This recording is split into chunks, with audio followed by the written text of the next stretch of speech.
po si Sheila Guban Manangan. At ako po ay nagagalak at nagkaroon po ng opportunity na maipahayag ang kabutihan po ng Lord. Ako po ay nagpapasalamat sa Panginoon ngayong 2024 kasi more on present po ako ngayon sa gawain ng Diyos.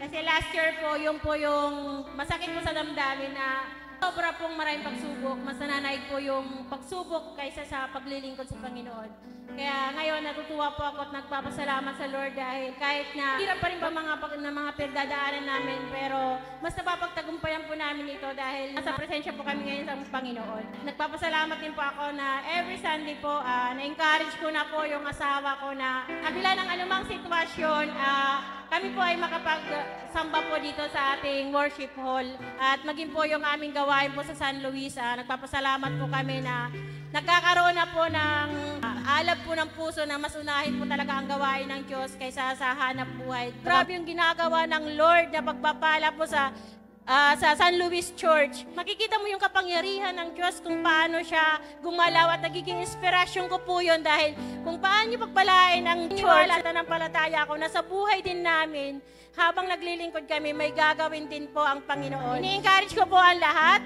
Ang bawat isa po sa atin may pinagdadaanan, pero ang maglingkod sa Lord ay ibang bagay po yun sa buhay natin na magiging fulfillment po sa lahat ng hirap na pinagdadaanan natin. Kaya alagaan po natin ang pag-ibig na binigay sa atin ng Lord. Mas mahalin natin siya sa kabila ng pagsubok, sa kabila ng hirap na pinagdadaanan natin bilang lingkod. Kaya tayo'y manatili dahil ang Diyos naman ay tapat at dakila. Glory to God.